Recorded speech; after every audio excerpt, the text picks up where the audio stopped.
बच्चों, in this video I am going to explain general characteristics of alkali metals. General characteristics of alkali metals यानी alkali metals के जो general characteristics हैं, common characteristics हैं, हम वो एक्सप्लेन यहाँ पे कर रहे हैं. ठीक है. जनरल कैरेक्टरिस्टिक्स और कैरेक्टरिस्टिक प्रॉपर्टीज़ मतलब होता है जैसे फिजिकल स्टेट क्या है इनकी, है ना, characteristic electronic configuration, atomic ionic radius है, बैलेंसी है, ऑक्सीजन स्टेस है, electronegativity, electropositive character, etcetera etcetera. ठीक है. तो हम स्टार्ट करते हैं. Alkali metals characteristic properties, important properties आ रहा है इस ब्लॉक. ये इंट्रोडक्शन है, शुरुआत है ऐसे. सबसे पहले हम बात करते हैं फिजिकल स्टेट के बारे में. These are soft solids having low melting points. बस ये याद करके रखना है. ये जो एल्कली मेटल्स होते हैं ये सॉफ्ट सॉलिड्स होते हैं. सॉफ्ट सॉलिड्स होते हैं. उनके मेल्टिंग पॉइंट्स कैसे होते हैं? मेल्टिंग पॉइंट्स होते हैं लो. ठीक है. थोड़ा सा हम यहाँ पे और याद करके रखें, they can be cut with knife और ब्लेड इजीली. यानी आप सोडियम को या लिथियम को या कोई भी मेटल जो एल्कली मेटल है उसको आप क्या करिएगा, ब्लेड से या नाइफ से कट करो तो इजीली कट जाती है. ठीक है.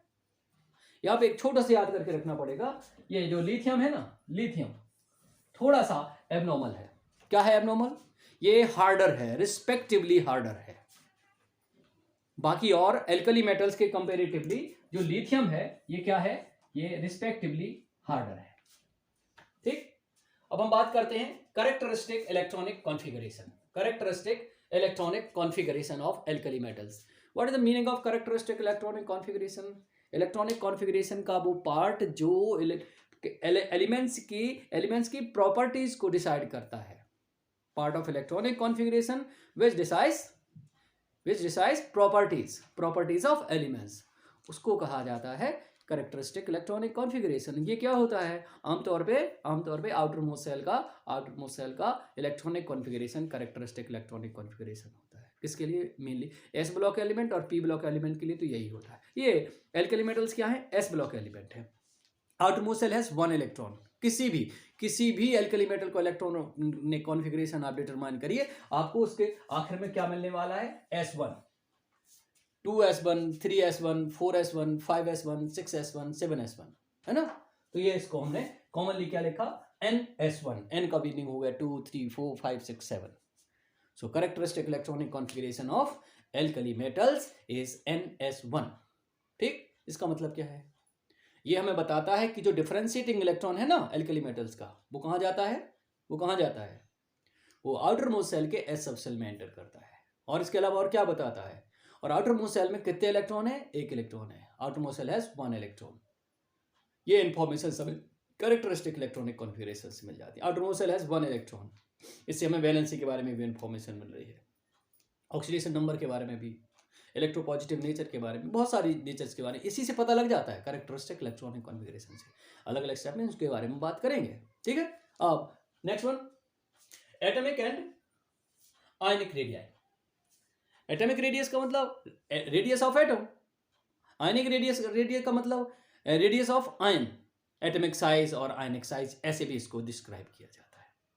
तो अगर आप अपने पीरियड में हर एक एल्कली मेटल को एनालाइज करोगे तो एटॉमिक साइज या atomic radius of alkali metal जो है मैक्सिमम होगी, लार्जेस्ट होगी, सिर्फ एक एलिमेंट को छोड़कर, और वो है कौन सा? Inert element of group 18. उससे छोटा बाकी सबसे बड़ा होता है, ग्रेटर इन साइज. ठीक है. लेकिन अगर डाउन द ग्रुप हम जाएंगे, लिथियम से नीचे जाएंगे, ग्रुप वन में एल्कली मेटल ग्रुप में चलेंगे तो क्या होगा? ये साइज बढ़ती चली जाती है. क्यों बढ़ती चली जाती है? बढ़ती इसलिए चली जाती है कि नंबर ऑफ सेल्स इंक्रीज हो रहे हैं ना. लिथियम 2 सेल, सोडियम 3, पोटेशियम 4, 5, 6, 7, 8, जैसे जहाँ तक पॉसिबल है वहाँ तक. तो क्या होगा कि जब नंबर ऑफ सेल्स इंक्रीज होते हैं तो एटॉमिक साइज बढ़ती है. ठीक है. अब ये एटम्स क्या हैं? इनके आउटर मोस्ट सेल में 1 इलेक्ट्रॉन है. कैरेक्टरिस्टिक इलेक्ट्रॉनिक, ये 1 इलेक्ट्रॉन लूज करके कैटायन बनाते हैं. 1 इलेक्ट्रॉन लूज करेंगे तो वैलेंसी कितनी होगी? +1 होगी. वैलेंसी कितनी होगी? +1 होगी. देन ये बनाते हैं यूनिवैलेंट और मोनोवैलेंट कैटायंस. इलेक्ट्रॉन लूज हो गया इफेक्टिव न्यूक्लियर चार्ज इंक्रीज हो गया, इफेक्टिव न्यूक्लियर चार्ज इंक्रीज हो गया। तो क्या होता है, जो साइज ऑफ कैटायन होता है एल्कली मेटल का, वो कैसा है, smaller than lesser than atom होता है, एटॉमिक साइज से छोटा होता है। यहाँ पे भी वैसे ही है, अगर डाउन द ग्रुप आप जाएंगे तो क्या होगा, डाउन द ग्रुप जाएंगे तो एटॉमिक रेडियस के जैसे ही आयनिक रेडियस भी क्या होगी, इंक्रीज होती है। इसको हम सिस्टमैटिकली आपको बताते हैं। Atomic radius of any alkali metal is maximum in its period, maximum in its period, maximum means largest, longest, ठीक है, other than an inert element, बस ये बात ध्यान रखनी, other than an inert element, it increases down the group, down the group मतलब ये increase atomic radius from lithium to francium successively, it increases. These elements form univalent और monovalent cations, जैसे कि lithium cation, sodium, potassium, etc. They are smaller in size than atoms. Atoms means lithium atom, sodium atom, potassium atom. इनसे छोटा, lithium से lithium, so ये smaller in size है. Down the group, ionic radius और size of ion increases. Ionic radius और size of ion increases. यहाँ पे ध्यान देने वाली बात है, स्पेशल फैक्ट, यहाँ पे स्पेशल फैक्ट, लिथियम के साथ सबके साथ हमें सब जगह हर जगह लगभग एक कंप्रोमाइज करने को देखने को मिलेगा। क्या होगा, एटॉमिक साइज और radius, lithium is abnormally smaller. माना देखिए यहाँ से लिथियम से सोडियम, सोडियम से पोटेशियम, जैसे जैसे आएंगे इंक्रीज हो रही है, लेकिन ये जो इंक्रीमेंट होता है जो यहाँ पे इन दोनों के बीच में बहुत बड़ा इंक्रीमेंट है, और इसके बाद फिर सिस्टमेटिकल है। अब बेटा यहाँ पे हम वैलेंसी की बात करते हैं, तो वैलेंसी का मतलब होता है tendency to combine chemically, combining capacity of any atom chemically, उसको वैलेंसी कहा जाता है। इसको टर्म ऑफ इलेक्ट्रॉन्स गिवन और टेकन और sharing, number of electron share in sharing, इन सब यानी जो इलेक्ट्रॉन कितने इलेक्ट्रॉन दे रहा है या ले रहा है, गेन कर रहा है या लूज कर रहा है या शेयर कर रहा है, म्यूचुअली शेयर कर रहा है, वो नंबर ऑफ इलेक्ट्रॉन्स के बेस पे हम क्या करते हैं, वैलेंसी को डिस्क्राइब करते हैं। ठीक है, तो इन एलिमेंट्स के आउटर मोस्ट सेल में कितने इलेक्ट्रॉन है, एक इलेक्ट्रॉन है ना। तो जिनके आउटर मोस्ट सेल में एक इलेक्ट्रॉन होता है, जनरली वे एक इलेक्ट्रॉन लूज करते हैं, जनरली वे एक इलेक्ट्रॉन लूज करके कैटायन बनाते हैं, कैटायन। तो उनकी वैलेंसी क्या होती है, उनकी वैलेंसी होती है +1, और जनरली वे इलेक्ट्रोवैलेंसी शो करते हैं। इलेक्ट्रॉन लूज करते हैं ना, तो इलेक्ट्रोवैलेंसी शो करते हैं, कितने इलेक्ट्रॉन लूज करते हैं, एक इलेक्ट्रॉन लूज करते हैं, इसको वैलेंसी कितनी हो जाएगी, +1 हो जाएगी। लेकिन लिथियम क्या है कि कुछ एक कंपाउंड में कोवेलेंट बॉन्ड फॉर्मेशन करता है, कोवेलेंट बॉन्ड फॉर्मेशन करता है, तो लिथियम की कोवेलेंसी कितनी हो जाएगी, लिथियम की कोवेलेंसी 1 हो जाएगी। लेकिन वैलेंसी कोवेलेंसी 1 रहेगी, क्यों, एक ही इलेक्ट्रॉन है, तो शेयरिंग भी एक ही हो सकती है, लूजिंग भी एक हो सकती है। अब इनके आउटर मोस्ट सेल में एक ही इलेक्ट्रॉन है, तो कहीं शेयरिंग होगी या ये लूज करेंगे, तो इन पे तो रिस्पेक्टिव चार्ज या रियल चार्ज प्रोड्यूस होगा, वो +1 होगा, ना कम ना ज्यादा, +1। क्यों, आउटर मोस्ट सेल में तो एक ही इलेक्ट्रॉन है ना, और केवल आउटर मोस्ट सेल इनकम्प्लीट है, उससे पहले वाले सेल्स को आप एनालाइज करिए ना, तो वे फुलफिल है, या तो 8 इलेक्ट्रॉन है और 8 ही इलेक्ट्रॉन है, किसमें, सेकंड आउटर मोस्ट सेल में, और बाकी सब में only outer most shell incomplete having 1 electron. तो जहां कहीं पे भी इनका लूज होगा इलेक्ट्रॉन तो एक लूज होगा, शेयरिंग होगी तो एक होगी, शिफ्टिंग होगी तो एक इलेक्ट्रॉन की होगी, और ये इनमें lose tendency to lose electron होती है, सो हमेशा पॉजिटिवली चार्ज होते हैं ये, इसलिए इनकी कॉमन ऑक्सीडेशन नंबर, जो कॉमन ऑक्सीडेशन नंबर क्या होती है, वो +1 होती है, due to only 1 electron valence electron, only 1 electron valence electron. Ionization energy, ionization energy का मतलब क्या होता है, एनर्जी रिक्वायर्ड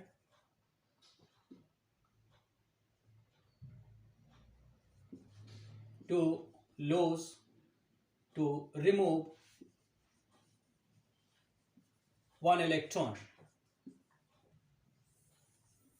आयनाइजेशन एनर्जी का मतलब होता है energy required to remove an electron from an atom, वो होती है आयनाइजेशन एनर्जी। ठीक है, एल्कली मेटल्स की आयनाइजेशन एनर्जी बहुत बहुत कम होती है, यूं कहिए अपने अपने पीरियड में हर एक एल्कली मेटल का आयनाइजेशन एनर्जी सबसे कम होता है, लोएस्ट वैल्यू होती है। इसकी वजह क्या है, साइज लार्जेस्ट होती है, साइज सबसे बड़ी होती है, इफेक्टिव न्यूक्लियर चार्ज मिनिमम होता है, लोएस्ट होता है। इसलिए इलेक्ट्रॉन को रिमूव करने में जो एनर्जी खर्च होती है वो कम होती है, बहुत कम होती है। हम इसको ऐसे describe, in their pairs these metals have minimum ionization energy due to largest atomic size and lowest effective nuclear charge. Effective nuclear charge का मतलब है कि attraction from nucleus on electrons outer most shell के जो electron उन पे, वो effective nuclear charge है। जो आउटर मोस्ट सेल का जो इलेक्ट्रॉन है, कोई भी इलेक्ट्रॉन जो है न्यूक्लियर चार्ज, जितना न्यूक्लियर चार्ज फील करता है, ठीक है, एक्सपीरियंस करता है, उसे कहा जाता है। जितना ज़्यादा होगा इलेक्ट्रॉन उतना मुश्किल से लूट होगा, जितना कम होगा उतना आसानी से। तो इनमें बहुत कम होता है इफेक्टिव न्यूक्लियर चार्ज। भाई साइज बड़ी है तो न्यूक्लियर अट्रैक्शन कैसा हो जाता है, न्यूक्लियर अट्रैक्शन तो कम हो जाता है, ठीक है। अब हम बात करते हैं किसकी, इलेक्ट्रोनेगेटिविटी की। इलेक्ट्रोनेगेटिविटी का मतलब होता है tendency to attract shared electron pairs. ये टेंडेंसी इनमें बहुत कम होती है, नेग्लिजिबल समझ लीजिए, है ना। तो जो इलेक्ट्रोनेगेटिविटी जो होती है इनकी, ये बहुत कम होती है, मिनिमम देयर पीरियड होती है, और डाउन द ग्रुप हम जाते हैं तो ये डिक्रीज होती है। यानी लिथियम से आप नीचे बढ़िएगा तो ये electronegativity same to same. Electron affinity क्या होती है, इलेक्ट्रॉन एफिनिटी का मतलब होता है कि एक इलेक्ट्रॉन हमें कैरी करवाना है किसी एटम से, on keeping an electron on an atom, जो एनर्जी चेंज होता है वो होता है इलेक्ट्रॉन एफिनिटी। इलेक्ट्रॉन एफिनिटी तो ये भी बहुत कम होती है इनकी, और ये decrease down the group. Same trends होते हैं इलेक्ट्रोनेगेटिविटी और इलेक्ट्रॉन एफिनिटी में। या यूं कह सकते हैं कि इन एलिमेंट्स के लिए इलेक्ट्रोनेगेटिविटी और इलेक्ट्रॉन एफिनिटी आमतौर पे ये निग्लिजिबल है, बहुत कम वैल्यूज हैं, ठीक। अब आगे बढ़ते हैं। जो मेन कैरेक्टरिस्टिक है इनके दो हैं कैरेक्टरिस्टिक, एक है इलेक्ट्रोपॉजिटिव कैरेक्टर और दूसरा है रिड्यूसिंग कैरेक्टर। थोड़ा सा और ऐड करेंगे इसमें हम ओरली।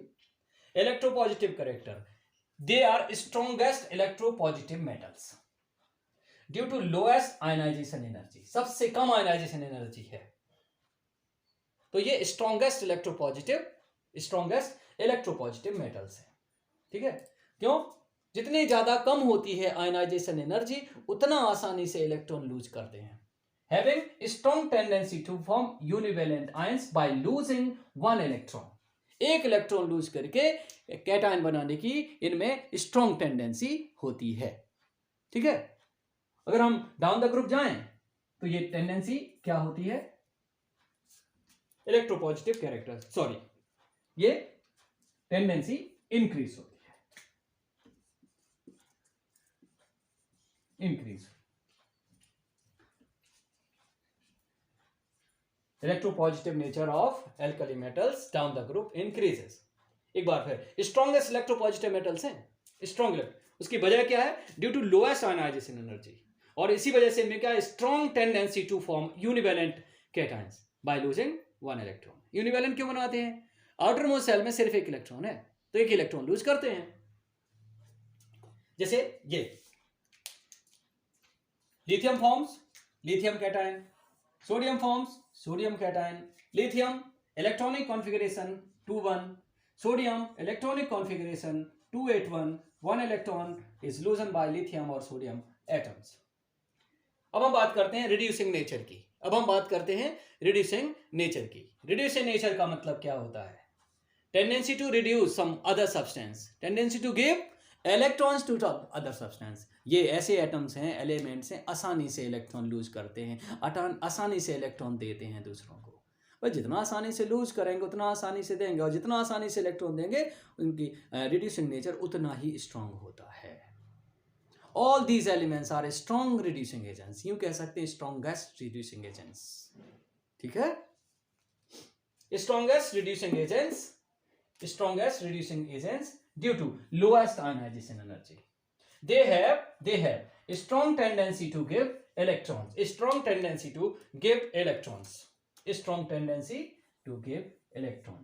और इसी को तो कहा जाता है रिड्यूसिंग नेचर। और इस टेंडेंसी को अगर आप स्टडी करोगे तो डाउन द ग्रुप क्या होता है, टेंडेंसी इंक्रीज होती है। एक टर्म इसमें एबनॉर्मल है जो लिखा नहीं है, lithium is strongest reducing agent, although down the group reducing nature increases. लेकिन अगर हम बात करें यहां पे lithium, sodium, potassium, rubidium, caesium, francium. Down the group generally कहा जाता है डाउन द ग्रुप डिक्रीजेस और इंक्रीजेस।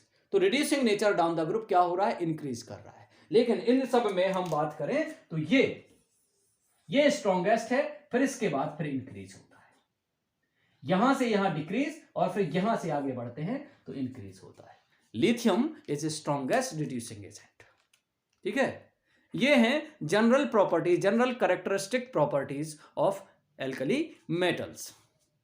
ठीक है, हम इनको बारे में फिर कुछ बात कर सकते हैं। हम फिजिकल स्टेट के बारे में बात कर सकते हैं, फिजिकल स्टेट, फिर electronic configuration, characteristic electronic configuration, atomic radius, ionic radius, atomic radius, ionic radius, valency, oxidation state, electronegativity, electron affinity, ionization energy, electropositive character, reducing character, metallic character. All these atoms are metals, all these elements are metals. Electropositive nature just equivalent to metallic nature. All these elements are strong electropositive metals. Down the group metallic nature increases. Down the group metallic nature increases. ठीक है।